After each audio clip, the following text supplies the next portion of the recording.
dans celui de la campagne de 2018, 2017-2018.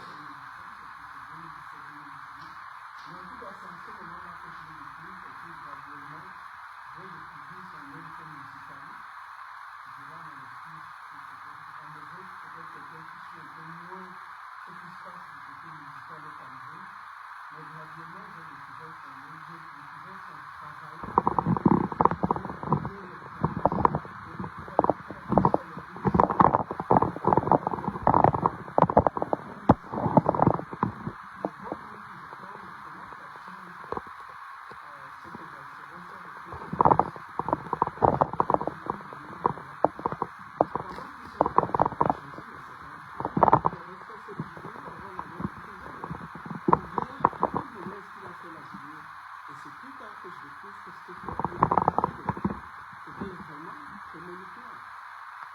C'est ça le travail de l'homme dans le cerveau, ce qu'il fait toutes ces années-là et qui reste vraiment constant sur sa ligne, celle de la défense du peuple, celle de la défense d'un vrai changement dans notre pays. Et je pense que pour cela, il est la personne, disons, la plus appropriée aujourd'hui qui nous introduit sur ce sujet qui est finalement le rôle du peuple dans la dynamique politique dans notre pays. On a souvent vu, disons, les partis politiques, ceux qui nous gouvernent et puis ceux qui sont de l'opposition, on parle beaucoup de cela, mais au fond on fait ce changement pour qui? C'est d'abord pour le peuple. Mais qu'est-ce que ce peuple-là lui-même doit faire?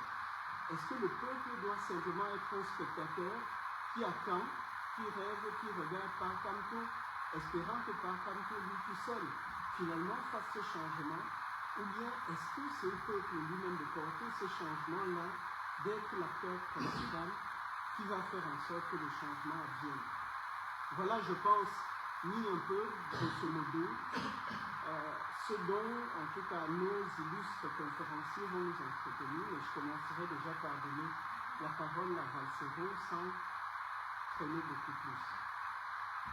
Général, la parole à toi. Bonjour les gars. C'était hier mon anniversaire.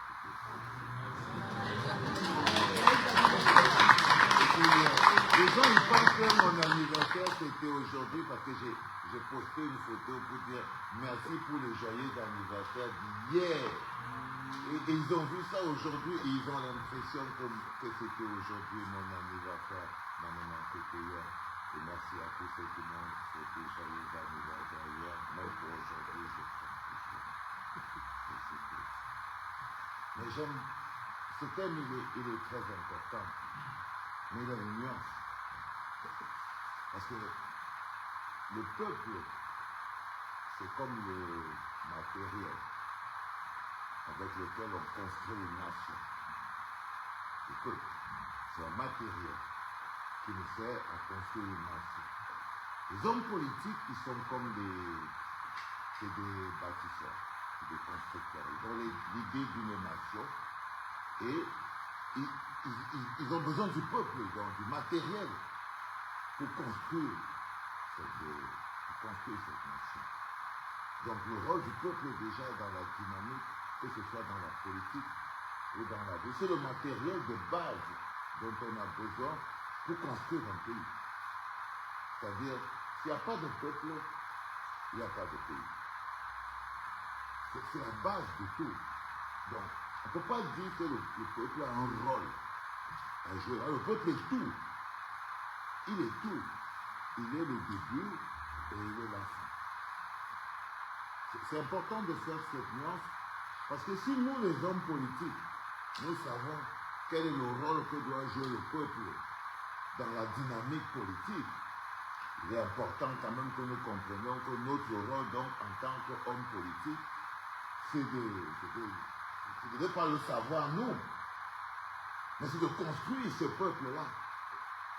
Le peuple nécessaire, le peuple important, le peuple de bonne qualité. Donc, ils ont besoin, eux, hommes politiques, porteurs de projets, pour pouvoir faire ce travail. Et le problème le plus important, c'est que la dynamique politique au Cameroun, les dynamiques politiques qui sont mises en place ne construisent pas le peuple. Non pas un volet qui consiste à faire du peuple le matériel important dont ils ont besoin pour construire une nation. Ils sont plus dans la proposition. Et parfois, les propositions sont inadaptées au peuple qui doit porter parce qu'ils ne sont pas à point, ils ne sont pas formés, ils n'ont pas d'engagement, ils n'ont pas de notion de citoyenneté, ils ne sont pas en contact avec leur histoire, ils ne connaissent pas quel est le rôle important qu'ils doivent jouer. Même parfois, les hommes politiques encouragent le peuple dans ce mouvement de renversement de citoyenneté. C'est-à-dire que ce soit les hommes politiques de l'opposition, que ce soit les hommes politiques du parti au pouvoir, le peuple est devenu une belle femme que les hommes politiques courtisent. Ce qui est encore une grossière erreur. C'est-à-dire qu'au moment où aujourd'hui le peuple est devenu plus une belle femme que les hommes politiques courtisent, le peuple même commence à se comporter maintenant comme des belles femmes que les hommes politiques doivent courtiser. Le rapport devient encore 2 fois plus compliqué à gérer. Du coup, si seulement tu restes dans cet environnement, tu vas te dire la dynamique, la place du peuple dans la dynamique politique, et même cette phrase-là ne fait pas sens. Et quand tu creuses bien, tu te rends compte que non. Que vaut la dynamique politique sans le peuple? Aucune. Et quand on parle encore de peuple, il faut vous rendre compte que dans notre contexte, à quel moment on appelle le peuple? Quand il y a oppression, quand on est un parti de l'opposition, la plupart du temps, le parti au pouvoir les appelle les populations. Comme ça, c'est plus contrôlable. Ça construit un autre type de personnes. Ça construit un autre type d'outils pour construire une nation. Le parti au pouvoir les appelle les populations et les partis d'opposition qui sont un peu en avance, qui commencent à comprendre ce dont ils ont besoin, ne les appellent plus les populations. Ils commencent à les appeler le peuple. Parce qu'ils se rendent compte que non, le projet qu'il a ne peut pas être porté par les populations. Ça ne peut pas. Mais pour le parti au pouvoir, c'est un peu normal que tout le monde soit les populations. Parce que c'est des groupes de personnes divisées en tribus et en sous-tribus qui affusent à la haine et au tribalisme qui sont assis sur chacun pour soi, Dieu le pousse. Dès cet instant-là, cela tu peux contrôler, c'est des populations. On est un peu Bouddha, on est un peu Douala, on est un peu Sawa. La notion du pays n'existe pas. La notion de république n'existe pas. Et ce n'est pas par hasard que ces dirigeants-là, ces gouvernants-là ne parlent jamais de peuple. Ils parlent de population. Donc, dans un pays comme le Cameroun, vous vous rendez compte que même la donnée de peuple est une donnée nouvelle qu'on introduit dans notre environnement dans le but de transformer les gens pour qu'ils deviennent acteurs réels de leur propre développement.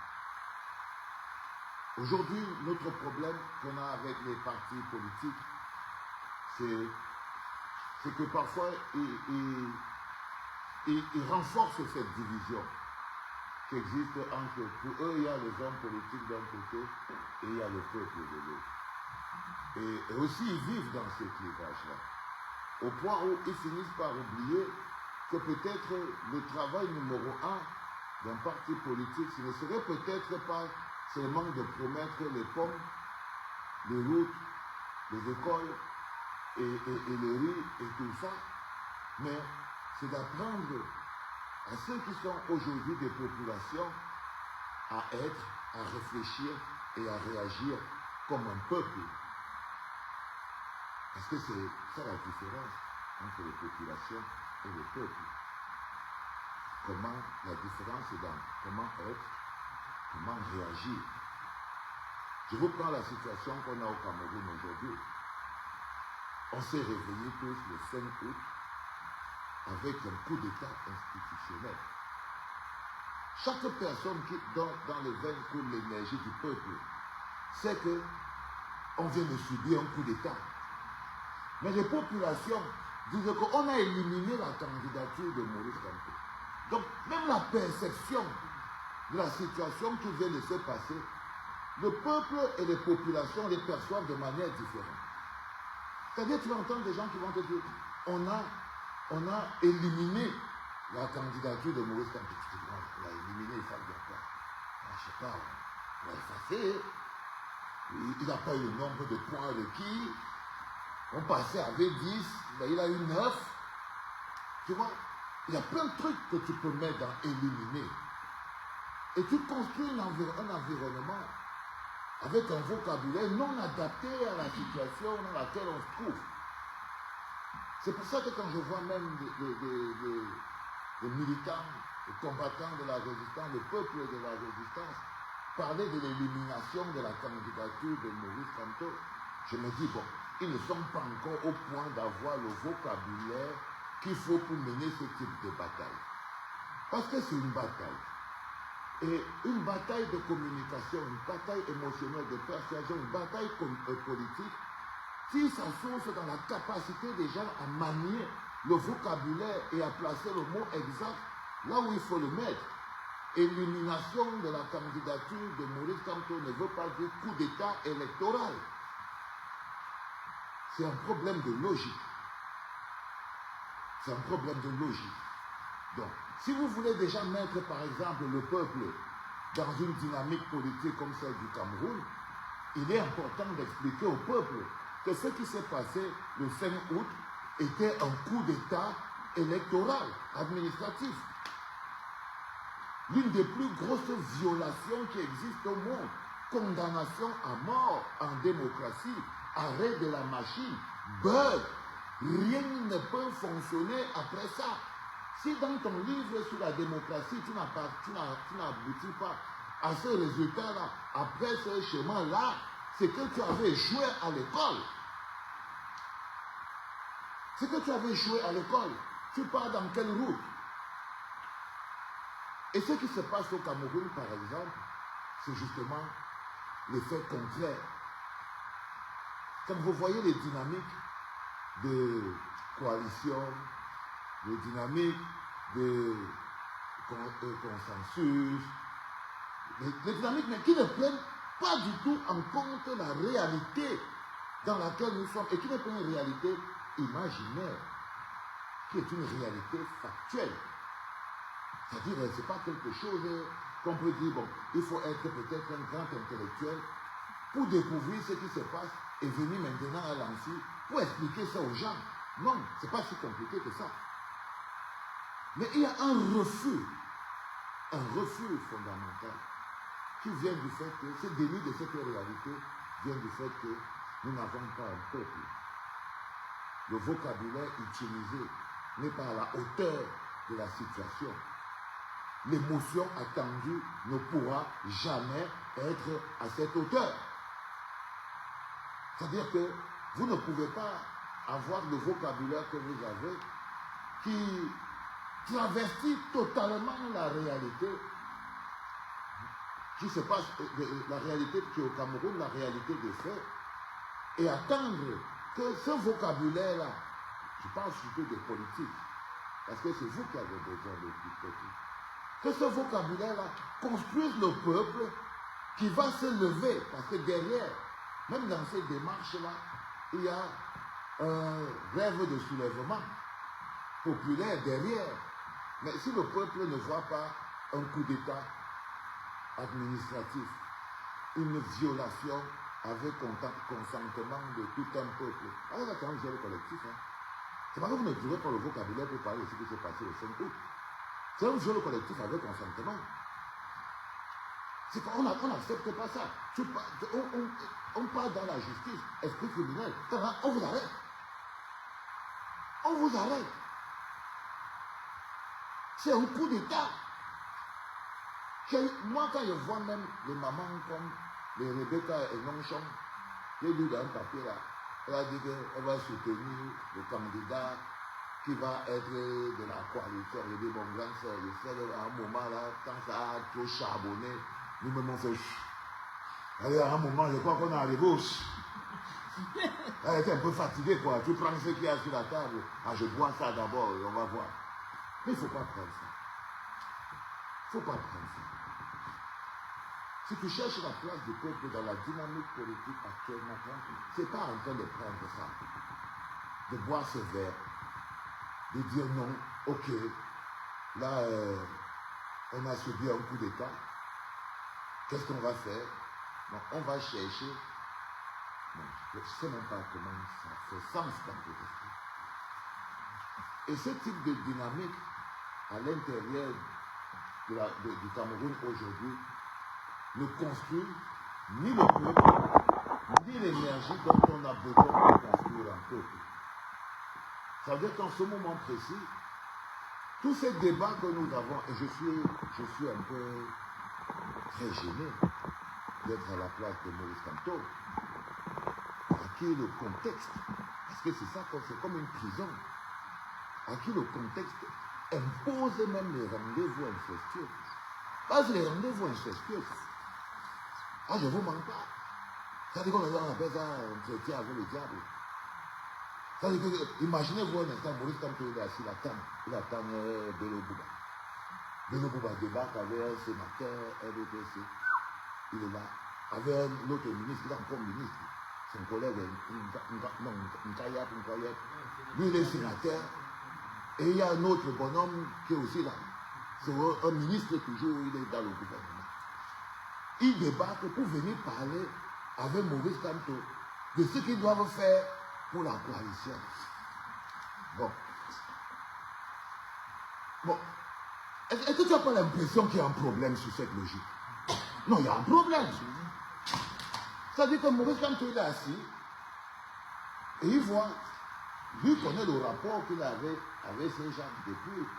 La personne qui a subi, sur qui s'est abattu, le point d'impact sur lequel s'est abattu le coup d'État administratif, c'est Maurice Kamto. Ça veut dire que la personne qui ne peut pas refaire confiance à ce truc, c'est lui. C'est lui. Ça veut dire que dès l'instant où il va refaire confiance à ce truc, il donne d'ISO. Et c'est coulé. La seule personne, s'il y a une seule personne sur cette terre qui ne devrait plus jamais faire confiance à ce truc, c'est lui. Simplement par cohérence. Quand vous construisez un peuple, vaut mieux être cohérent. L'état de droit ne se négocie pas. L'état de droit ne se négocie pas. Et si jamais tu veux mettre le peuple dans la dynamique politique actuelle, tu lui dis que l'état de droit ne se négocie pas. Et dès cet instant, ce qui va se passer là viole totalement l'état de droit et devrait être combattu avec la dernière énergie. Mais vous êtes un parti. Et je ne sais pas si être dans un parti voudrait dire être idiot.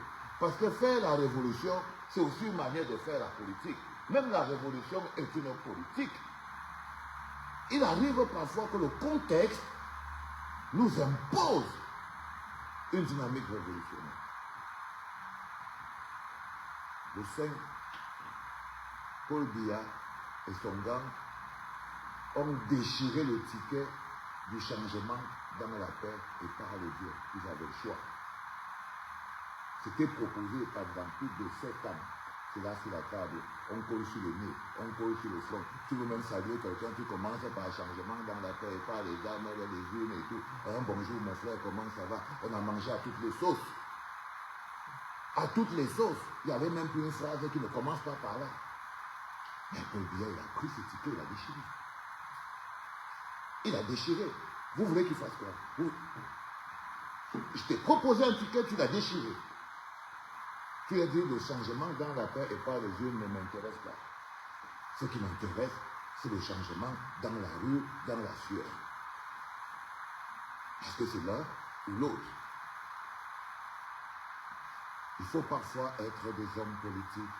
Ah, c'est pas courageux. Pas courageux parce que on vit dans un environnement où le courage ne doit même plus être quelque chose qui surprend un Camerounais. Il faut être réaliste. Il faut être réaliste. Il faut savoir que les luttes politiques sont des luttes de longue haleine. Il y a des gens qui ont, par exemple, fait un agenda. Et pour eux, tout s'arrêtait en 2025. La lutte politique au Cameroun prenait un terme en 2025. Ils avaient donc un agenda. Il y en a qui n'ont pas prévu que ça pouvait continuer et qu'on restera peut-être en résistance plus longtemps que c'était prévu. Et c'est ça le principal problème. C'est que si vous aviez compris, accepté, si votre esprit avait accepté la réalité qui nous a été imposée, c'est une réalité qui nous a été imposée par la violence et la sauvagerie et la barbarie politique. Ça nous a été imposé. Quand j'entends les gens dire que le MS va peser de tout son poids, vous allez faire comment? Vous allez peser de votre poids sur ce truc. Pourquoi voulez-vous aller peser de tout votre poids sur ce truc? Quel poids croyez-vous encore avoir une fois que vous avez été expulsé de cette élection? Quel poids? Non. À un moment, on fait la différence entre le MRC, le parti politique, Maurice Kamto, qui appartient au peuple. Qui appartient au peuple. Il peut arriver que les mouvements politiques vous permettent de rentrer dans des circuits illusoires. Ça peut arriver. Là, on est dans le pays des dogmes. Moi, j'ai entendu des fois des gens dire, je ne sais pas, si Maurice Kamto ne donne pas un mot d'ordre, c'est qu'il va boycotter l'élection. Vous allez demander qu'on boycotte quelque chose où on t'a chassé.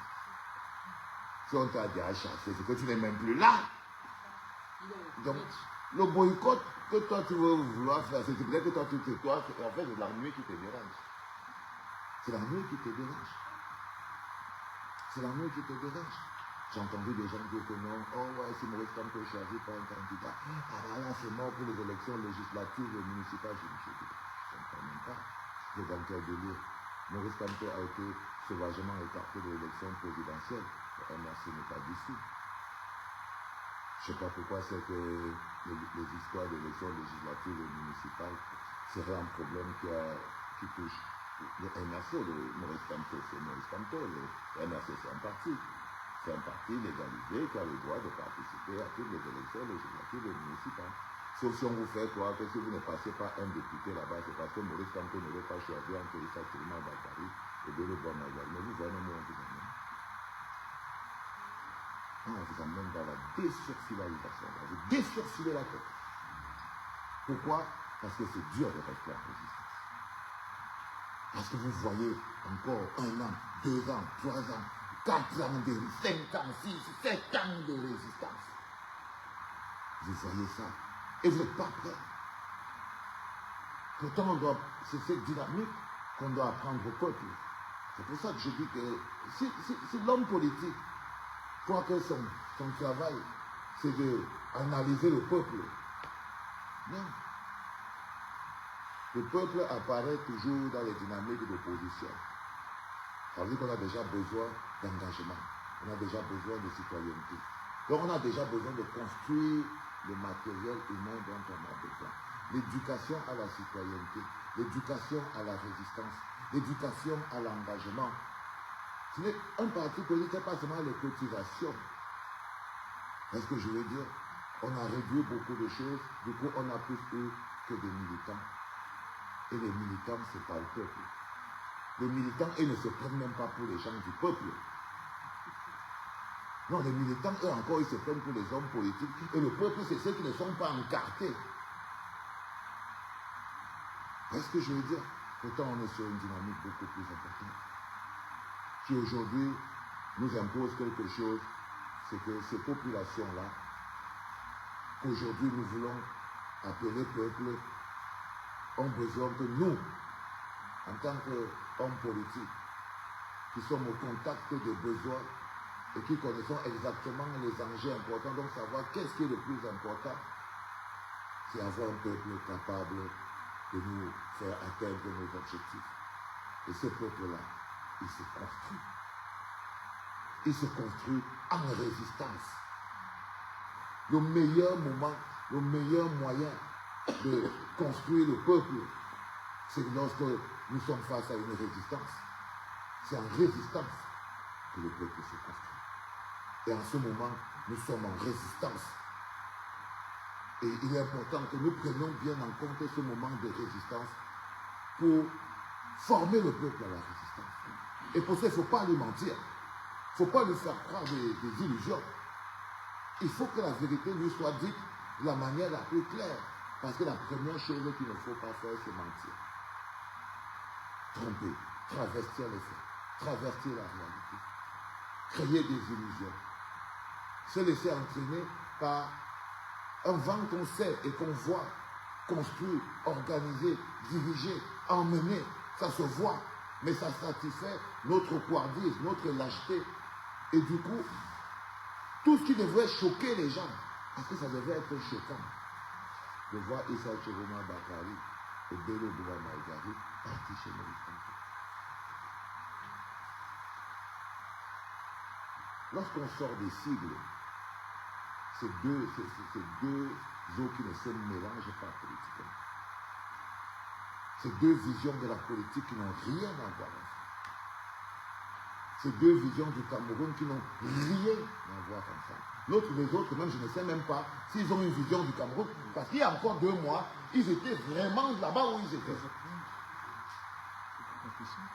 Donc, je veux bien savoir que le coup de foudre existe.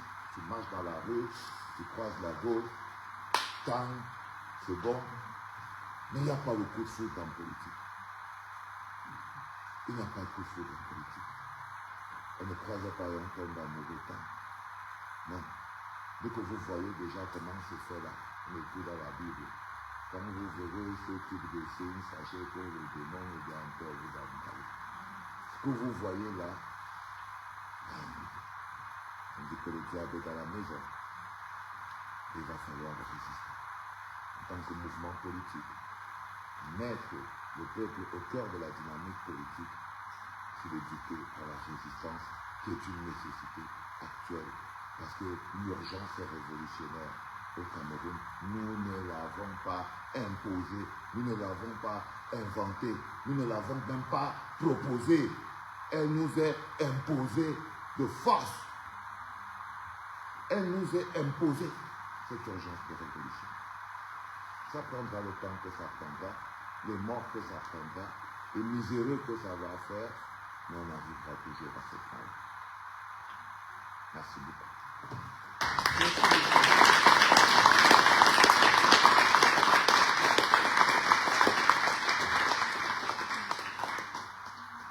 Merci Général. Je n'en entendais pas moins de toi.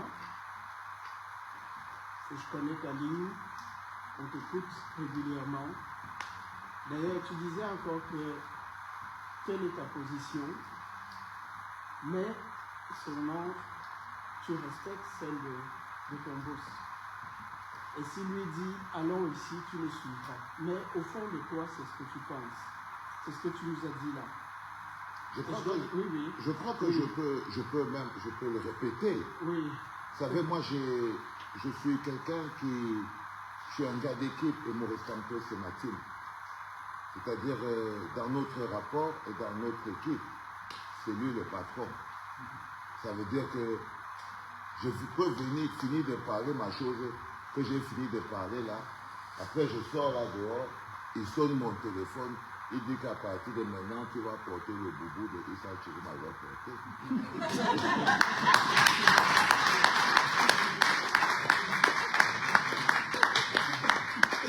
Pourquoi? Parce qu'en ce moment précis, c'est de lui qu'il s'agit. C'est de lui qu'il s'agit. Parce que lui, c'est l'avenir. C'est l'avenir de tout ça. Si on vous avait dit que Maurice Kamto allait entrer au Manidem, s'il a pu entrer au Manidem, je peux lui avaler cette saleté. S'il a pu quitter la Ferrari pour aller entrer dans le Tchoukmi en passe, je crois que je lui dois quelque chose. Et ce que je lui dois est énorme. Si lui-même il trouve le courage là, de me dire ça à moi là, que faisons ça comme ça là, Seulement le fait qu'il ait trouvé le courage de me dire ça. Je vous dire que je ne peux pas, disons pas, c'est pas ici qu'on va s'arrêter. Parce que je saurais, parce que dans ces dynamiques, elles sont beaucoup plus, elles dépassent le cadre physique. La résistance, c'est d'abord l'équipe. La résistance, c'est d'abord l'équipe.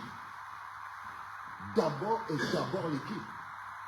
C'est pour ça que quand les joueurs commencent à se prononcer, alors que le capitaine n'a pas encore parlé, ça dérange. Ça dérange.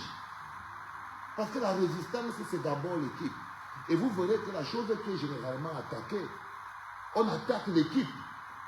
On crée des dissensions dans l'équipe pour pouvoir faire effondrer les logiques de résistance.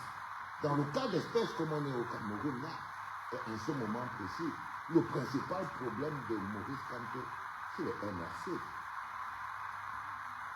Parce que le peuple, c'est nous. Il sait que nous, on est en résistance. Et qu'il a les mots pour nous mettre en résistance. Il sait. Il est connecté à nous. C'est notre candidat. C'est nous qui l'avons construit, fabriqué avec nos mains. Ce n'est pas lui qui doit fabriquer. Mais vous qui êtes là-bas avec lui, dans la machine, avec les papiers, les écrits, les décrets, les résolutions, tous les trucs qui gèrent l'intérieur du parti et tout. Ce n'est pas... Vous avez les lois, les règles, tout ça. C'est ça qui fait que bon, il doit se débrouiller. Et justement par rapport à ça, par rapport à ces lois, par rapport à ces règles et tout, il y a beaucoup de gens qui utilisent aussi ces lois et ces règles, parfois, pour laisser leur émotion parler plus fort. C'est-à-dire ne pas attendre, même si leur avis faut poser un problème même de perception d'incohérence au sein de l'équipe. Alors qu'en résistance, c'est d'abord l'équipe. Et lorsque c'est d'abord l'équipe, la première chose qui protège l'équipe, c'est le contrôle de la parole. C'est-à-dire pour protéger une équipe, on dit que si ce que tu vas dire ne dépasse pas le silence, c'est toi. Donc, il faut parfois apprendre à se taire, surtout lorsqu'il y a quelqu'un qui a la légitimité de parler pour le nom de l'ensemble, qui est vivant, qui est là, qui observe, qui vous envoie même des messages de temps en temps. Et vous dites là où vous voyez là, les petits poussins qui courent dans la cour en picorant le riz et qui ne connaissent pas le danger que représentent les perviers. Mais la mère, pour elle sait. Elle sait. C'est pour ça qu'elle visualise. C'est pas parce que tu vois comment le ciel est totalement clair que derrière il n'y a pas le gros nuage. Il faut se mettre un peu à distance, regarder avec une petite perspective pour voir que ce qui se présente devant vous est illusion. Il a dit sur 1000 angles possibles. Donc, mais il y a des gens qui veulent entendre ce qu'ils veulent entendre. Pour des raisons personnelles, comme je vous l'ai dit, la durée de vie d'un combattant, ce n'est pas la chose la plus facile à quantifier. Quand tu vois un qui a fait 10 ans, il faut respecter. Si tu vois un qui a fait 20 ans, il faut savoir que lui c'est devenu un mode de vie. Sinon, il ne peut pas continuer.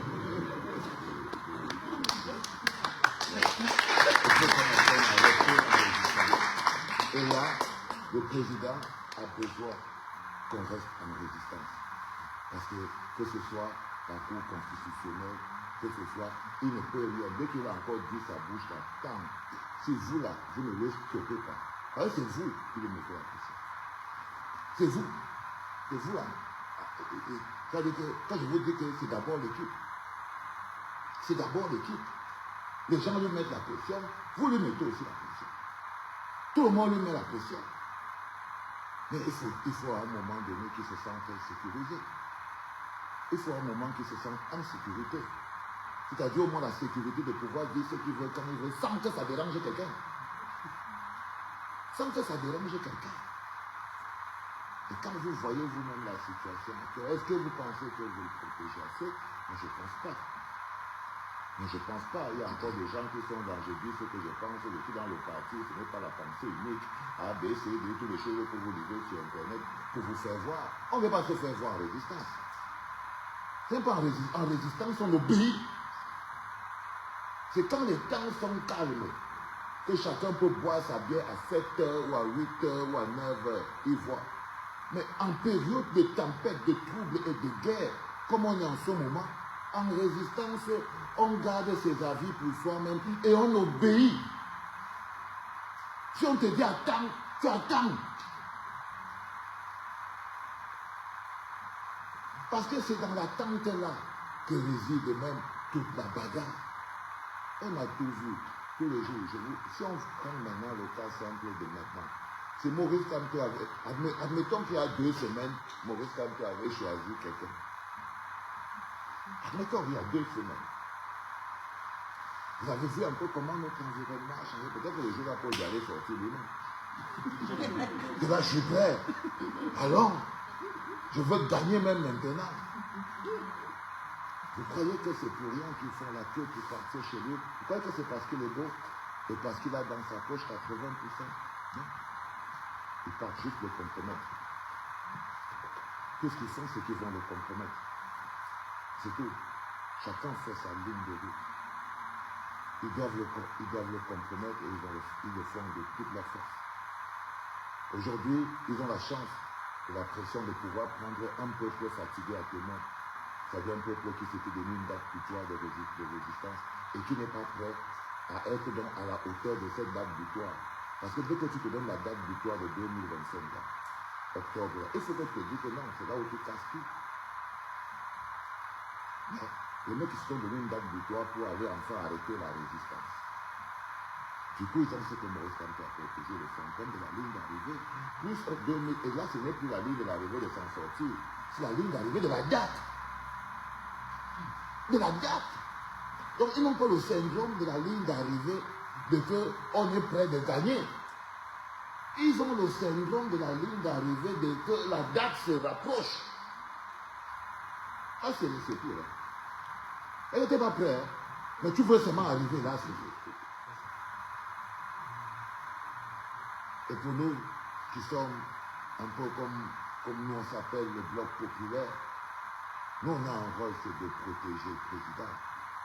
C'est-à-dire que nous on est une milice au service du président. C'est-à-dire que nous on est le bille. Voyez? Donc parfois si vous avez l'impression qu'on descend sur vous avec les machettes, c'est que parfois si on a l'impression que dans l'exercice de nos fonctions, hein, vous apparaissez comme un problème, on va devoir essayer de faire ce qu'on peut faire à notre niveau, parce que je pense qu'on doit attendre que le président dise ce qu'il a.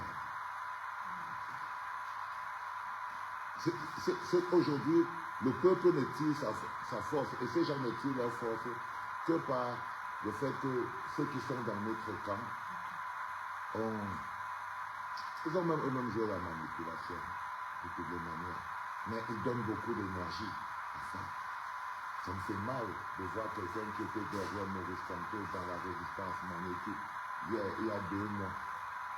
Aujourd'hui, il me dit que non, si on ne dit pas qu'on veut cultiver magie, moi, va faire le jeu de Ngombe.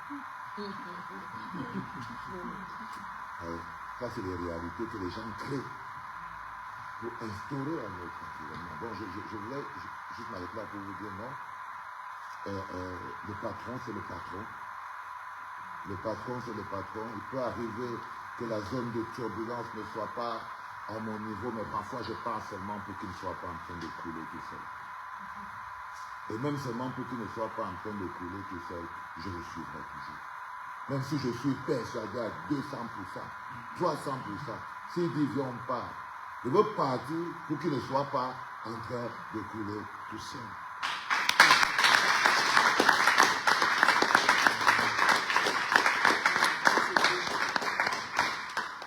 Merci général. Donc, on a bien compris que nous devons attendre ce que dit le boss. Mais nous devons aussi continuer cette réflexion, celle que tu as initiée au départ, qui est celle de cette éducation du peuple, pour l'amener à comprendre que la ligne d'arrivée, ce n'est peut-être pas le 12 octobre 2025 et qu'il y a encore du travail à faire. Et justement, dans une chanson, tu disais que le président est mort et le peuple cherche son corps. Aujourd'hui, plus que jamais, on peut se demander si ce peuple existe, alors qu'on veut lui faire voter pour une photo. Et puis je dis, mais qui allait déposer la candidature?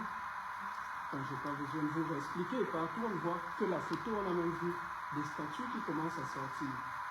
Donc, une vraie sorcellerie, comme on dirait au Cameroun.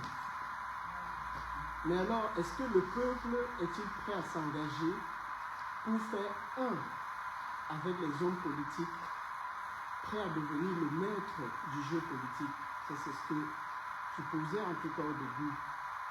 Mais que faire donc pour que ce peuple comprenne qu'il y a eu un hold-up le 4 août 2025 et se décide enfin à faire échec à ce hold-up?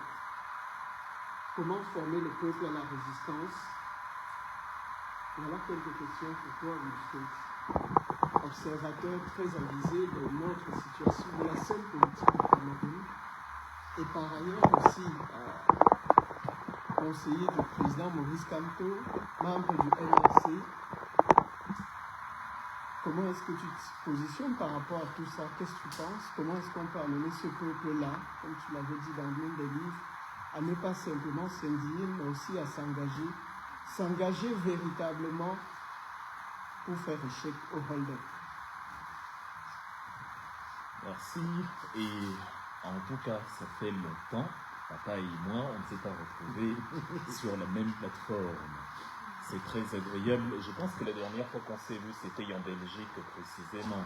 C'est un pays qui nous aime beaucoup. C'était il y a 2 ou 3 ans, dans la partie flamande du pays. Et c'était dans une ambiance plutôt festive. Il y avait un bon after, de la bonne nourriture, de belles femmes. Et la raison pour laquelle je suis venu ici aujourd'hui, c'est parce que je me disais que bon, papa est là, donc ça va amener plus de gens. Donc il y aura after agréable avec de la bonne nourriture, de belles femmes. C'est ça qui m'a motivé à venir. Et là, je me retrouve, il y a Eli Kedji et ses mauvais esprits qui me disent, Wilfried, tu vas tenir la conférence. Et me voilà ici qui doit discuter sur les dynamiques du peuple dans le contexte politique camerounais. Ce n'est pas grave, il y a de mauvaises surprises comme celle-là qui nous arrivent de temps en temps. Alors, comment répondre à cette question? Je vais d'abord revenir sur l'élément que j'ai mentionné, qui a été évoqué, que j'avais mentionné dans mon livre. Au-delà de l'implication, il faut s'engager. C'est Kwame Nkrumah qui nous a enseigné ça dans le conscientisme. La théorie sans la pratique est vide, comme la pratique sans la théorie est aveugle. Dont les deux se complètent, les deux sont interchangeables. Je m'indigne parce que je constate qu'un truc ne va pas bien, et maintenant je m'engage pour être un acteur de l'amélioration du problème que j'ai constaté. C'est ça, mêler la théorie à la pratique. Donc juste pour fermer la parenthèse et expliquer pourquoi, j'en ai parlé dans mon livre que je n'ai malheureusement pas aujourd'hui pour des raisons que je n'évoquerai pas. Alors, le peuple et la dynamique populaire dans un contexte comme le Cameroun, comment résoudre les problèmes qui ont été énoncés ici? Il m'est venu comme ça en tête 4 règles pour résoudre les problèmes qui se passent dans un pays comme le nôtre. J'ai appelé ça les 4 fantastiques. La règle numéro 1, c'est que le peuple doit d'abord être un peuple. C'est la première chose que le peuple doit faire pour résoudre ses difficultés, pour réparer la fissure, la brisure, la déchirure politique dans laquelle il se trouve. Est-ce que les Camerounais sont un peuple? Qu'est-ce qu'un peuple? Pour répondre à la question qu'est-ce qu'un peuple, il faut déjà définir qu'est-ce que la population, parce qu'on oppose toujours le peuple à la populace. La population, c'est un groupe de personnes, quand on leur dit qu'il y a un conteneur de bière qui est tombé, il y a Bonamo Sali, chacun se rue, quitte à marcher sur les bébés, on s'en fout. L'essentiel est que je rentre chez moi avec au moins mes 2 casiers. Voilà une population, c'est-à-dire c'est décousu, c'est diffus, c'est parfois dangereux mutuellement. On se fait du mal, alors que peut-être est-ce qu'on était mieux organisé si on s'alignait, je ne sais pas, on faisait des carrés ou je ne sais quoi. Chacun, il y avait largement de quoi donner à chacun les 2 casiers dont il rêve. Mais comme c'est la population, évidemment, on va en rang disparate, on fait chacun n'importe quoi à sa guise, à son heure, selon son timing. Et donc on se retrouve avec des gens qui vont même perdre la vie parce que tu as arraché mon casier et dans un accès de colère, j'ai ouvert une bouteille sur ton crâne. La première chose donc c'est d'être un peuple. Et un peuple c'est quoi? Un peuple c'est celui qui va au-delà de ses clivages, au-delà de ses différences. Il n'y a pas d'entité humaine homogène, ça n'existe nulle part, il n'y a pas de monolithe. Même en France où on se dit que tout le monde parle français, il y a les Bretons, les Normands, même dans les minuscules pays comme l'Islande, il y a les Islandais de Reykjavik, il y a les Islandais d'une région un peu moins volcanique, il y a les Islandais, pourtant ils ne sont que 300 000. Les peuples sont toujours une mosaïque. Et qu'est-ce qui fait donc de cette population mosaïque un peuple? C'est que la population essaye de comprendre qu'elle a des intérêts mutuels. On veut construire une autoroute entre Yaoundé et Douala. Est-ce que lorsqu'il y a un accident entre Yaoundé et Douala, la mort choisit les tribus, les origines, le sexe, la langue des personnes qui seront victimes de l'accident en question? Non, la mort ne fait pas de tri. Et dès qu'on prend conscience que nous vivons les mêmes réalités, les mêmes problèmes, et que si tout va bien, nous aurons les mêmes avantages, on se retrouve dans une situation où on réalise qu'on est un peuple. On réalise qu'on n'est pas qu'une populace, on réalise qu'on n'est pas qu'un assemblage de personnes qui vivent à l'intérieur d'un territoire. On réalise que oui, on est une entité commune. Donc, les langues, je suis Bafang, je suis Eton, je suis Manguissa, je suis Ewondo. Et alors, lorsqu'on a coupé le courant chez moi, Eneo, c'est le meilleur ami de l'homme. Il est très démocratique. Il ne choisit pas. Quand il frappe Etugebe est dans le noir. Eneo ne cherche pas à savoir est-ce que les Mundang d'Etugebe ont l'électricité pendant que les Tupuri n'en ont pas. Eneo, c'est l'égalité parfaite. Il te donne, à toi le Tupuri, la même énergie noire et obscure qu'il donne au Manguissa, au Boulou, etc. Et c'est donc cela un peuple qui comprend que voilà la réalité dans laquelle il se trouve. Un peuple réalise que la tribu, le tribalisme qu'on essaye de nous vendre dans l'échiquier politique de Paul Biya, par exemple, où mes frères du village vont me demander quand je vais en campagne, nous étions ensemble, papa, en 2018, au Cameroun, qu'est-ce que tu fais dans les choses des Bamileke? Mais qu'est-ce que je ne fais pas dans les choses des Bamileke? Pourquoi ne pas y être? C'est justement parce que je suis là, parce que tu es là, parce que tu viendras, parce que nous, d'ailleurs, viendrons, que ce ne sera plus les choses des Bamileke, mais les choses des Camerounais. Ce que je fais dans les choses des Bamileke, c'est peut-être parce que j'ai constaté qu'un individu dont vous m'avez fait remarquer qu'il était Bamileke, parce qu'à aucun moment je n'ai examiné ce critère-là, j'ai donc constaté que cet individu avait le plan pour résoudre les problèmes que j'ai constatés. C'est dur de quitter des autoroutes allemandes où il y a 4-5 voies, et de se retrouver dans la corde de terre entre Obala et Bachinga, entre Yaoundé et Douala, en se demandant est-ce que je vais y arriver en vie à destination. Chaque trajet entre Yaoundé et Douala, entre un point A et un point B au Cameroun, est un pari sur la vie. C'est une roulette russe. Nous avons tous joué au PMUC, même ceux qui pensent n'y avoir jamais joué. Chaque trajet entre une ville et une autre au Cameroun est un tiercé qu'on joue. Tu ne sais pas ce que le chauffeur va faire. Il y en a qui s'endorment au volant, il y en a qui sont au volant, ils manipulent leur téléphone, il y en a qui, sur le virage, accélèrent. Et avec les routes que nous avons où, même quand tu respectes toi le code et les règles, celui qui vient en face peut être un malade mental qui fait n'importe quoi, évidemment, c'est un pari sur la vie. Je me souviens, vous regardez certainement j'adore les films d'horreur, il y a un film Destination Finale 2, il y a une scène du début où les rondins de bois s'échappent du camion de brume et foncent droit vers une petite voiturette qui s'avançait. C'est une scène effrayante. Sauf qu'au Cameroun, ce n'est pas toujours un film. Regard social, Zumento, une bille de bois écrase 4 personnes à des pandas, etc., etc. C'est devenu tellement quotidien qu'on l'a banalisé. Et la bille de bois n'est pas tribaliste, c'est-à-dire même la bille de bois a des qualités que Paul Biya n'a pas.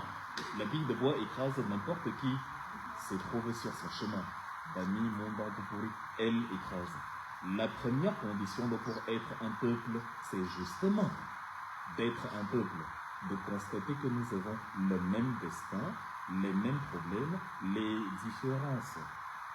c'est-à-dire la tribu, l'ethnie, le sexe, la taille et tout, ce ne sont que des richesses qui peuvent attirer les touristes chez nous. Ce ne sont que des éléments sur lesquels on peut se baser pour vendre la destination Cameroun à l'étranger. Donc on doit arrêter d'être une population et réaliser qu'on est un peuple. Quand je prenais dans l'exemple de l'autoroute en Allemagne et de la corde de terre du spaghetti goudronnier, de ce que nous voyons triant des doigts là, c'était parce que tous les jours, hier, aujourd'hui, cette semaine, sur Facebook, il y a quelqu'un qui n'a pas mangé depuis février, qui m'écrit quand même, tu vas lire l'heure, tu vas rester en exil là-bas toute ta vie. Si ça c'est la punition, je la prends volontiers. C'est pas le pire endroit où se trouver, la Belgique. C'est pas le pire lieu, c'est pas la pire des prisons. Une prison où les droits semblent mieux respectés que dans mon propre pays. C'est même là le paradoxe qui fait mal au cœur. La douleur que nous ressentons n'est pas du fait que nous souffrons plus que ceux qui sont au pays, c'est du fait qu'eux souffrent et ne se rendent pas compte que nous avons du mal à jouir des avantages qu'il y a ici en sachant que eux souffrent. Il y a des gens qui, même sans être en exil, passent leur vie entière en Occident, sur le seul principe qu'ici, il y a de l'autoroute, il y a des autoroutes, il y a de l'électricité en continu, et ce n'est pas le cas au Cameroun, il y a des tramways, il y a des transports en commun, ils peuvent sortir à 1h du matin avec 3 téléphones, alors que c'est compliqué de sortir à Daïdo à 14h avec un seul téléphone.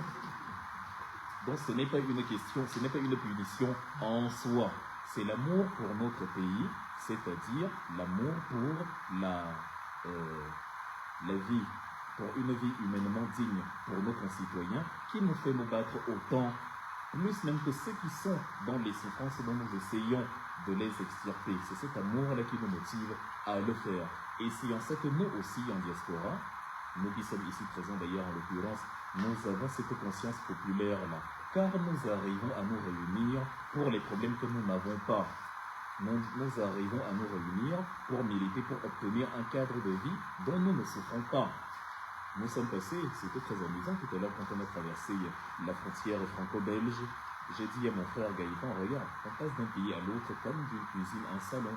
Limite, si tu ne fais même pas attention, si à l'instant T tu regardais, tu feuilletais un journal, tu réalisais même pas que tu as changé de pays. L'infrastructure. J'aimerais bien que ce soit aussi facile de passer du Cameroun au Nigeria, entre les coupeurs de route, entre les mange-mille, comme on les appelle, les policiers, gendarmes, racketteurs, entre Boko Haram, c'est l'Armageddon. Et la raison pour laquelle on milite ici, c'est parce qu'on veut que notre pays aussi soit aussi fluide d'une frontière à l'autre comme en diaspora. C'est ça la conscience populaire. Nous montrons déjà à ceux qui sont au pays, et en cela je nous félicite, que nous sommes dans la dynamique de la conscience populaire. Parce qu'un peuple, c'est deux citoyens qui n'ont pas les mêmes problèmes, mais qui défendent la résolution de ces problèmes, parce qu'il y a un qui n'accepte pas que l'autre soit dans ce problème-là. Il me dit, moi je suis étonné, comme je suis étonné que je ne souffre pas, vous les boulots, vous n'avez qu'à souffrir. Donc condition numéro 1, les Camerounais doivent aller au-delà de leur clivage et être un peuple. La condition numéro 2, c'est ce que je peux appeler le développement ascendant. C'est un gros mot, mais en fait il est facile à définir. Ascendant veut dire qui part du bas vers le haut, qui monte, ascension. La politique est différente de la religion. En religion, vous avez un bourreau, vous avez un leader, vous avez un chef de secte qui dit, et vous faites. C'est un peu différent en politique. En politique, c'est une co-construction. C'est une élévation mutuelle. C'est la raison pour laquelle Dieu n'a pas de conseiller dans la Bible, il n'a que des anges, des serviteurs, il a même un fils mais il n'a pas de père, il n'a pas de cousin, il n'a pas d'oncle, il n'a pas d'égal. En politique, par contre, l'homme politique s'entoure de conseillers. Parce que l'homme politique aussi a besoin d'assistance, il a besoin de conseils, il a besoin de suggestions, il a besoin de se rassurer que l'option qu'il a choisie est la bonne, si elle est partagée par exemple par la majorité de ses conseillers, ou même si ce n'est pas la majorité, si elle est bien argumentée par l'un des conseillers, il a besoin que, justement, si c'est la même position qu'il avait, il soit conforté dedans, il réalise que, je n'étais donc pas fou de penser cela. Si l'autre pense également cela, et s'il a les mêmes arguments que moi, alors qu'il n'y a pas eu de concertation préalable, c'est que ces arguments tiennent la route. Parce que si on arrive à la même conclusion sans s'être vu, c'est qu'il y a du vrai là-dedans. D'un autre côté, un leader politique aussi a besoin de conseillers pour que s'il engage une voie dont il n'avait pas vu les écueils et dont les conseillers ou dont son entourage ou dont justement le peuple autour de lui fait comprendre que attention, il y a 2-3 éléments que tu n'as pas visualisés quand tu as suggéré ce chemin, ça lui permet justement de marquer un temps d'arrêt et de dire « Ah ouais, c'est vrai, heureusement que vous êtes là ». Donc la raison pour laquelle un leader politique va prendre des conseillers, des assistants et va compter sur le peuple, c'est précisément parce qu'il est conscient qu'il ne se suffit pas à lui-même. Et c'est un gage d'intelligence. Seuls les imbéciles sont convaincus qu'ils n'ont pas besoin de conseils. Un homme intelligent, un homme sage, sait que justement, en tant qu'homme, il est limité. Et c'est la convergence des idées, la réunion des idées parfois divergentes qui peut aboutir à une convergence, à une conclusion. Donc le peuple, justement, pour résoudre les problèmes dans un pays, doit remplir la condition numéro 2, protéger son président, protéger son leader, protéger son chef. C'est la logique donc du co-leadership. Tu as dit, papa, tout à l'heure, quelque chose que j'ai beaucoup aimé. Tu as dit que si le président va vers la crevasse, tu vas l'accompagner pour qu'il ne meure pas seul. C'est une grande preuve d'amour, effectivement. Mais je sais ce que tu ferais dans la réalité. Si le président allait vers la crevasse, tu ne partirais pas avec lui pour mourir avec lui. Tu partirais le tirer de là. Jamais tu ne le ferais tomber dans la crevasse. Même s'il faut créer le miracle, tu le tirerais de là en disant « Moi, vivant président, toi, tu ne tombes pas dans le trou. Je vais te sortir de là, quand bien même je serai le seul à le faire. » C'est déjà ce que tu es en train de faire. On le voit tous les jours. Je le vois tous les jours.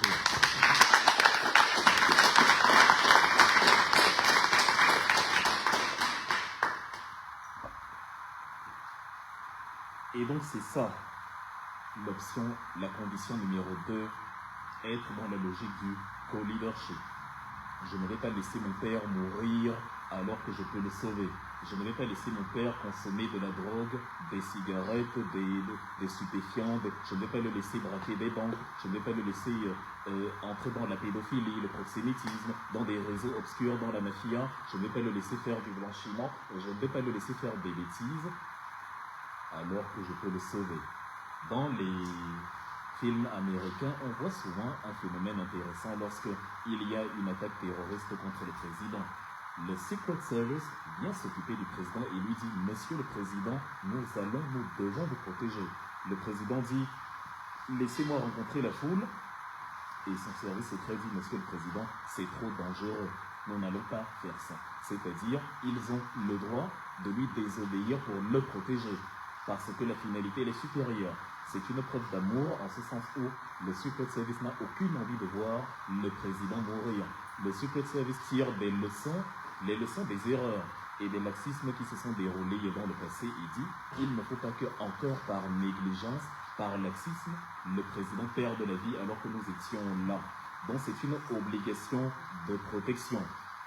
Ça signifie que si le président emprunte une voie, nous devons nous assurer que la voie, elle est vertueuse, que la voie, elle mène vers la félicité, que la voie, elle ne mène pas vers la crevasse. Sinon, nous allons nous en vouloir de l'avoir laissé sombrer alors qu'il y avait une échappatoire possible.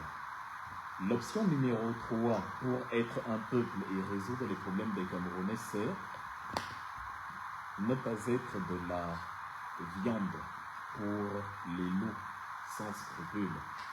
Nous avons actuellement dans le contexte camerounais énormément de charognards pour qui la viande de Maurice Kamto est soudain devenue outrageusement délicieuse. Ils ont faim. Ils ont vu quelqu'un étendu sur le sol. Ils n'ont pas cherché à savoir si on peut le sauver.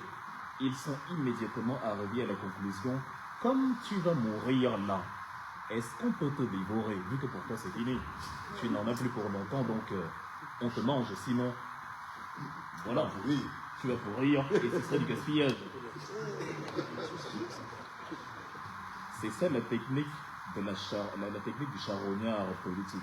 On a tout ces derniers temps. On a vu dans la demeure de Maurice Kamto les vautours, les cormorans, c'est-à-dire, il a même utilisé justement un terme que j'ai beaucoup aimé parce que j'avais écrit un texte sur les oiseaux de proie juste avant. L'épervier.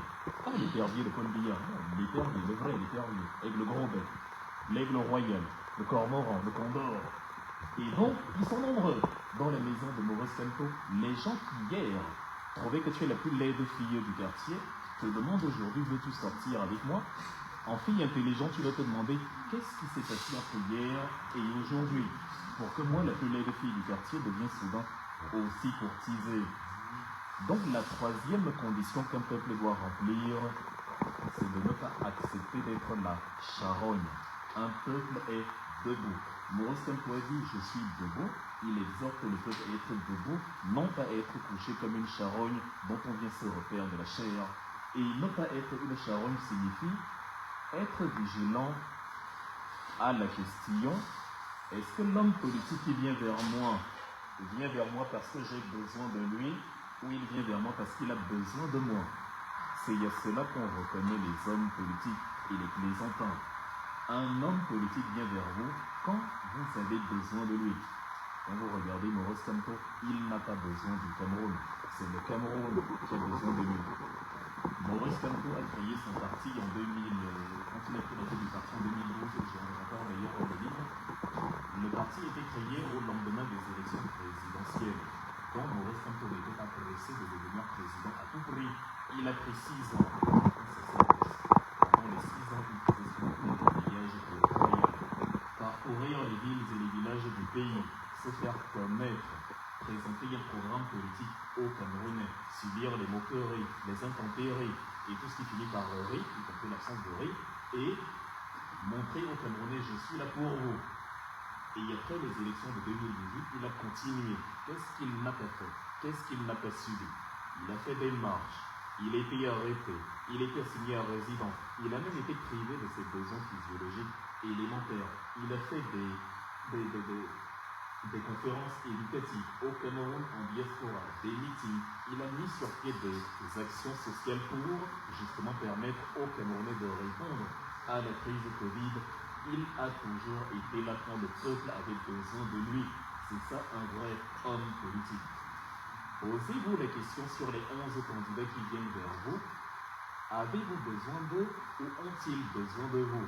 Ça nous aidera à répondre justement à la question, sont-ils crédibles ou non? Un homme politique qui vient vers moi quand il a besoin de moi, c'est exactement ce que j'ai vu chez Paul Biya. Les gens viennent vers vous à 2 jours de la campagne, vous donnent un sac de riz, une bouteille d'huile, quelques petits poissons de conserve, et c'est bon. Ils vous promettent qu'ils vont goudronner les maisons, cimenter les routes, et vous les voyez 7 ans plus tard pour les mêmes promesses. Les boîtes en conserve. J'ai parlé des boîtes en conserve. Donc, c'est à ça donc que le peuple doit travailler. La condition numéro 3, s'assurer que justement l'homme politique qui vient vers moi parce que moi j'ai besoin de lui. Et j'ai besoin de lui signifie quoi? J'ai besoin d'un programme politique. J'ai besoin d'une offre de gouvernance. J'ai besoin de quelque chose qui justement va répondre aux exigences du quotidien. J'ai besoin qu'il me garantisse qu'il va respecter mes droits. J'ai besoin qu'il me montre qu'il va respecter la loi. Donc voilà ce qu'un peuple doit remplir comme troisième et avant-dernière condition pour être justement un peuple. Le troisième et le quatrième et dernier élément qui découle du troisième dont je viens de parler, c'est le peuple doit connaître son histoire. Une population qui ne connaît pas son histoire, c'est un groupe de personnes. Quand on connaît son histoire, on est un peuple. On forme un peuple à partir du moment où on connaît son histoire. On peut même inventer une histoire. Tant qu'elle est connue, les Israéliens se sont inventés une histoire de peuple élu. Ils sont tellement convaincus dedans qu'ils se mettent à canarder tout le monde autour. Ils ont même bombardé leurs alliés et Qataris avant-hier. Parce que, étant le peuple élu, c'est nous que Dieu a choisi. Nous aussi, on peut déterminer que c'est nous que Dieu a choisi. Parce qu'on n'a pas été créé par un poisson rouge ou par une plume volante. On a été créé par le même Dieu aux dernières nouvelles. Donc, on est tout autant élu que les autres. Donc, on peut se constituer une histoire. Et cette histoire est la base justement de notre appartenance mutuelle. Ce que les Allemands appellent là-bas le Zusammengehörigkeit, le sentiment d'appartenance mutuelle. Et à partir de là, donc, quand on connaît son histoire, non seulement on crée ce socle d'appartenance mutuelle, mais aussi on apprend les erreurs à éviter à un instant T et les chemins à choisir au même instant T. Quand on connaît son histoire, on sait ce que Omniobé a fait quand il s'est retrouvé dans une situation de non-droit. On sait ce que Martin Luther King a fait devant une situation de non-droit. On sait ce que Gandhi a fait dans une situation de non-droit. Connaître son histoire, connaître l'histoire du monde, permet justement de répondre aux questions dans la configuration actuelle. Qu'est-ce que je dois faire? C'est ça qui nous ramène donc à la réalité camerounaise et qui crée la symbiose des points que j'ai énoncés tout à l'heure. Si je dis je ne suis pas pour la coalition avec quiconque, et si je martèle cette opinion, ce n'est pas obligatoirement, quand je dis je, c'est je avec majuscule, je parle de celui qui pourrait défendre une opinion comme celle-là. Ce n'est pas uniquement parce que je me dis je vais me liguer ou me dresser contre mon président. C'est peut-être parce que, sachant mon président lucide, et le sachant plus lucide que moi d'ailleurs, j'en déduis, si moi, de ma faible lucidité, j'ai pu comprendre ceci, la probabilité est de 2000% que lui, infiniment plus lucide, le comprendra également. You got it, bro. You got it.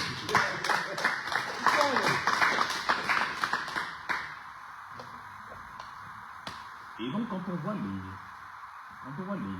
dernières sorties, il y a eu le champ lexical de la jungle et de la forêt tout à l'heure, que ce soit chez papa ou chez moi. Quand on voit le champ lexical utilisé par le président dans la sagesse africaine, ces 2 dernières semaines, que nous a-t-il dit? Il nous a dit, dans les paysages africains, il y a plusieurs chemins sur lesquels le chasseur a l'opportunité de placer ses pièges. Mais où les place-t-il? Le chemin libre, ouvert, fréquenté par tout le monde, est le chemin que le chasseur évite. Parce qu'il sait que s'il met le piège là, le piège sera visible, flagrant, et dont le gibier aura la latitude d'esquiver, d'autant plus que le chemin est grand. On appelle ça la voie royale. Donc où le chasseur met-il ses pièges? C'est là où c'est court. C'est là où c'est court, on te dit il y a le raccourci là-bas. Mais en réalité, c'est des chemins boisés, des chemins avec des taillis, des roses, des ronces, plein d'épines. On te dit c'est le raccourci là-bas, vas-y. Et donc, les chiens de chasse du chasseur orientent le gibier là-bas. Les chiens se mettent à aboyer sur le chemin, la voie royale. Comme ça, le gibier se dit, c'est libre de ce côté-là. Et en plus, ça a l'air plus court, je vais là-bas. Mais c'est là-bas que le piège l'attend. Que fait donc le gibier? Il marque un temps d'arrêt, il renifle, il réfléchit et il dit Et quand le gibier décide de ne pas emprunter ce chemin-là, nul ne peut lui en vouloir, sauf le chasseur évidemment. Et pourquoi? Parce que le chasseur a mis ses pièges de ce côté-là. Dans le contexte actuel, réfléchissez vous-même, quelle est l'option que Camto pourrait choisir maintenant qui ne plairait pas à Paul Biya? Quelle est l'option que le RDPC nous a proposée immédiatement après l'éviction de Maurice Kamto? Quelle est l'option qu'on a vue sur Facebook? Le concept du faiseur de roi. Nous étions, souvenez-vous, ne soyons pas amnésiques car un peuple ne peut pas être amnésique. Nous étions les talibans, un parti violent. Nous étions même un parti que le peuple camerounais avait vomi. Nous n'avions pas de militants, le peuple nous a vomi. Nous étions un petit parti politique. D'où sort-il que soudain, le petit parti politique est devenu le faiseur de roi? C'est au-delà de toute sorcellerie. Il y a anguille sous roche. La voie nous a été proposée par, justement, en premier lieu, je dis, je ne parle pas des gens de bonne foi qui essayent d'analyser et disent, essayons quand même. La voie nous a été proposée en premier lieu. Je me souviens très bien, il y avait même des flyers qui étaient nés la nuit même où Jésus fut livré, où Kamto fut éjecté. On voyait déjà 2 individus, comme par hasard, justement. Et donc on nous dit, voilà, donc ne soyez pas, on nous met dans une situation de coupable de la victoire de Paul Biya au cas où Maurice Kamto ne se prononcerait pas. On nous fait un chantage à la consigne de vote. Le droit a été violé. Le Cameroun est passé d'état de non-droit à non-état. Un état de non-droit, c'est un état où les règles sont très rarement respectées. Un non-état, c'est un état où les règles ne sont pas respectées tout court, y compris par les organes suprêmes. Ça veut dire que le Cameroun est un territoire où on a mis 30 millions de personnes qui existent. C'est tout. Ce n'est pas un état. Un état, c'est, Jean-Jacques Rousseau en parle dans le contrat social qu'il écrit en 1762, en vertu de l'acceptation des deux parties. On a signé des règles, je les respecte, moi le peuple, tu les respectes pour les dirigeants, et tout va bien. Il était suisse, Jean-Jacques Rousseau. Le contrat social est appliqué à la lettre en Suisse, et ça fonctionne. Même pour changer la peinture d'un mur en Suisse, on procède par ce qu'on appelle une votation. Donc, on ne prend aucune décision sans l'aval du peuple. Les deux parties respectent le contrat et la Suisse est l'un des pays avec la meilleure qualité de vie au monde et des salaires de dingue. Donc, c'est comme ça que ça fonctionne dans un État. Lorsque le contrat est rompu, c'est comme moi qui signe au Real Madrid, on me dit, si je marque 20 buts, je gagne 20 millions, dont 1 million par but, et à la fin je marque 20 buts, on me dit j'aurai 3 millions. Le contrat social n'a pas été respecté par le président, la conséquence sera que je vais quitter le club. Les deux parties doivent respecter le contrat. Donc, pour le Cameroun, je pars du principe que notre cher Maurice Kamto, dans les chemins qu'il nous balise, dans la communication qui est la sienne, nous oriente vers quelque chose qui n'est pas très éloigné de ce que personnellement je préconiserais, de ce que je préconise, car justement, ayant estimé que de par ma lucidité, voici la chose à ne pas faire, je me suis dit que Maurice un peu plus lucide va voir ces choses-là, les a certainement vu bien avant moi. Et d'ailleurs, la semaine dernière, qu'est-ce qu'il nous dit lundi? Les poussins regardent un ciel ensoleillé et se disent que bon, ça va. Il y a du soleil, on peut sortir, on a jeté le maïs dehors. Mais la mère poule est perchée quelque part et elle voit les nuages gris qui sont là, que les poussins, eux, n'ont pas vu. Et elle voit l'épervier, justement, qui est en train de regarder les poussins et de calculer sa trajectoire. Donc, je ne sais pas si, moi, Maurice Kamto, je me demanderais, dois-je faire un dessin au peuple camerounais? Que dois-je leur dire pour qu'ils comprennent? Dois-je traduire en français ce que j'ai écrit dans la langue de Molière? Ou dois-je traduire dans la langue de Molière ce que j'ai écrit en français? C'est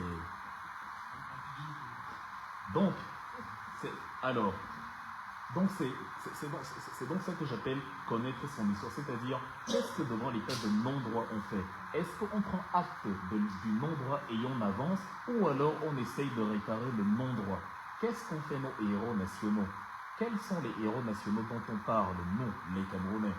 Osembe Yafana, Gabriel Tabe, Raphaël Fotin, Paul Momo, Abel Kingé, Ruben Oumiobe, Félix Moumier, voilà ce que nous citons comme les héros nationaux. Et avant eux, au début du XXe siècle, on avait Rodolphe Boana-Mangabel et le Bengamo Bono, alias Marcon Paul Sanda, qui justement devant le non-droit pratiqué par les Allemands sont entrés en résistance, en refus du non-droit, quitte à être accusés de auto-trahison. C'est-à-dire, ils ont agi en conséquence en fonction de la réalité qui s'imposait à eux, même si elle était désagréable. Ça s'appelle le pragmatisme. C'est-à-dire faire ce qu'il faut faire pour que justement le préjudice soit réparé. Actuellement, je suis d'accord avec papa qui pose la question: comment va-t-on peser de tout son poids à une élection où on a été exclu? Première question. Deuxième question, comment craindre l'accusation de « si vous boycottez, c'est à cause de vous » alors qu'on a été exclu? C'est le langage du RDPC.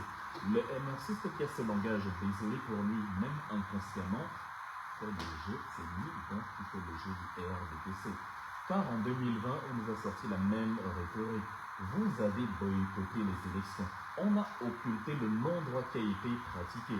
Qui a oublié comment les autorités administratives fermaient les bureaux pour empêcher les candidats potentiels de valider, de faire signer leur dossier de candidature?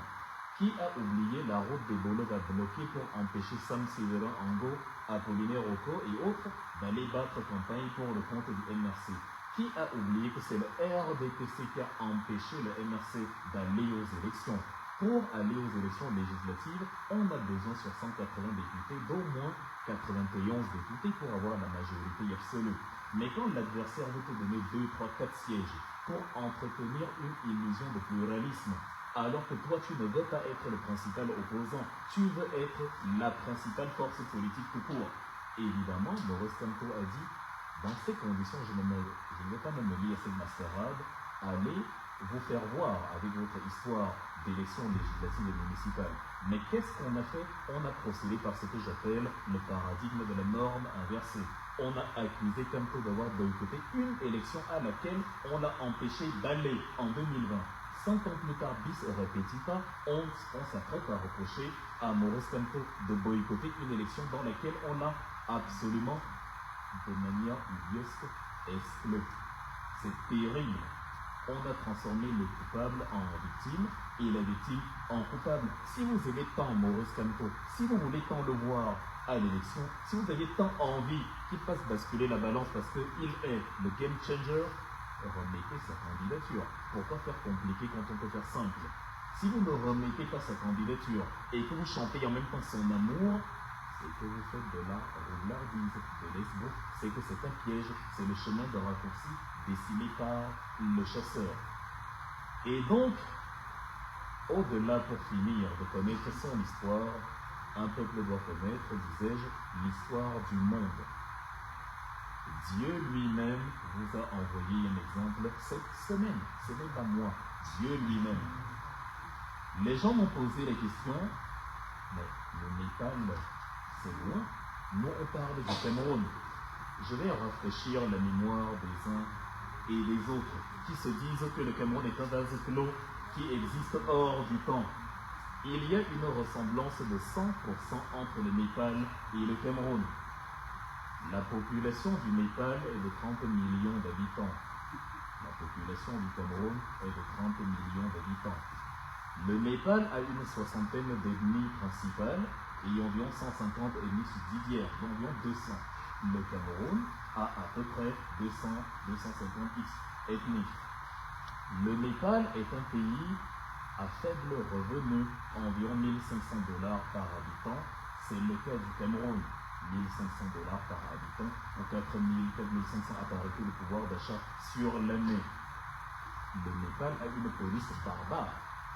Certains éléments, beaucoup en tout cas, comme la petite milice qui, à l'intérieur de la police, travaille pour Paul Biya. Le Cameroun, justement, a le même type de police et de brebis galaises dans la police. On a vu la police népalaise tirer dans les ambulances. On les a vus entrer dans les domiciles, capturer des gens, les torturer, comme au Cameroun. Le Népal n'a pas l'habitude de la démocratie, c'est un jeune État. Parce que l'excuse du Cameroun, c'est que la France, elle a fait sa révolution depuis 1789 et donc, justement, eux, ils ont eu le temps de s'établir, ils sont devenus un État. Le Népal existe comme république parlementaire fédérale depuis 2008. Pendant 240 ans, depuis la réunification des royaumes par le Shah, Narayan Shah, en 1768, il s'est écoulé 240 ans de royauté jusqu'en 2008. Or, nous étions déjà une république depuis 1960. En termes de république, on est plus jeune que le Népal. Dernier élément, le Népal a une classe politique, enfants et parents compris, qui marque la population dans les réseaux sociaux en exhibant la richesse. Nous avons vu le fils de Paul Biya, Brenda Anastasie bien évidemment, grandir des billets de banque sur les réseaux sociaux, un argent qu'elle n'a pas produit, un argent qui appartient au Camerounais. Elle n'a jamais travaillé de sa vie, elle n'a jamais fait un statement, une analyse, rien. Elle est incapable d'une réflexion structurée.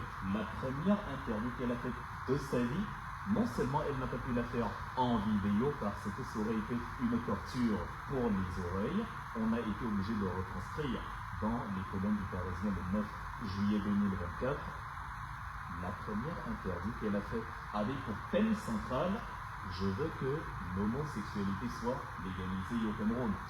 Voilà la première apparition du fils du président, Brenda Anastasie Yenga, C'est-à-dire, elle s'illustre pour la première fois en disant « Moi aussi, je veux consommer ce que les hommes consomment. Je veux que ce soit légalisé au pays. » Pourtant, il y a le fameux article 348 du Code pénal qui proscrit cela. Et à côté de ça, qu'est-ce qu'il fait? Il nous brandit des billets de banque et un train de vie ostentatoire à la télévision. Le Népal avait donc les mêmes conditions.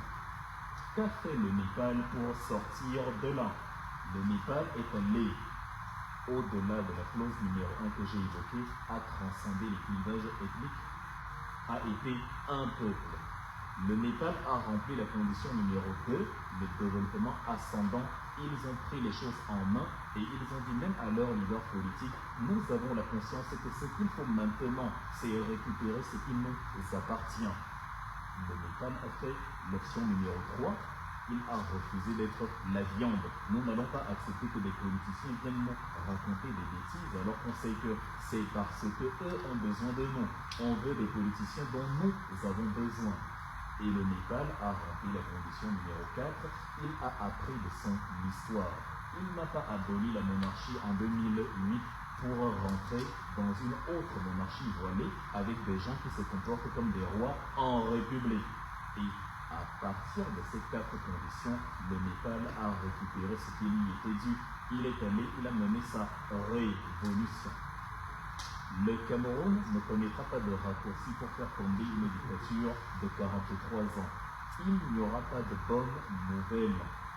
D'ailleurs, les Ivoiriens, les Sénégalais et autres se moquent de nous du fait qu'on est incapable de déloger un individu de 43 ans. Ceux qui pensent que la coalition qui va aboutir à une présidentielle à partir de laquelle on va contester les élections pour Chiroma Bakary, c'est même difficile à formuler, au point de renverser Kolbiya, doivent retenir qu'il est très difficile de trouver dans l'histoire un peuple qui a mené sa révolution avec pour motif « je conteste une élection volée », que ce soit au Burkina, que ce soit en Roumanie, que ce soit au Népal, que ce soit au Sénégal, que ce soit même au Cameroun dans les années UPC ou dans les années 92, les grandes revendications des peuples, les plus grandes mobilisations ont toujours eu pour motif principal la revendication de l'état de droit et donc la contestation du non-droit, quelle que soit la période. Les Népalais auraient dû attendre l'échéance électorale, mais ils ont compris que face à ces gens-là, ça ne mènerait à rien. La preuve, ils ont bloqué les réseaux sociaux simplement parce qu'on dénonçait leur train de vie. Au Cameroun, on a délogé le candidat, le seul candidat qui pouvait taper Kolbiya. À quel moment pensez-vous qu'ils ont délogé le candidat le plus sérieux pour laisser d'autres candidats sérieux les battre? À quel moment organise-t-on des régionales en novembre quand on a l'intention de perdre les élections en octobre?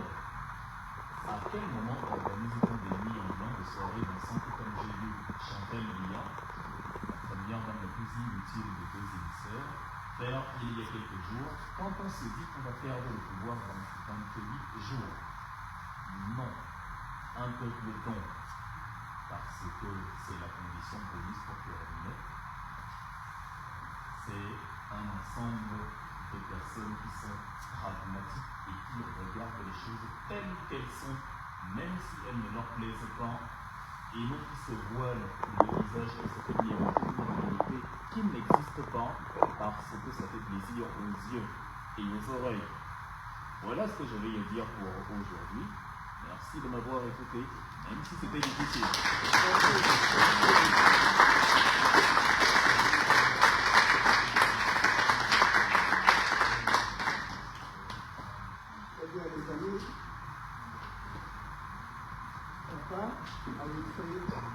Vraiment merci en tout cas de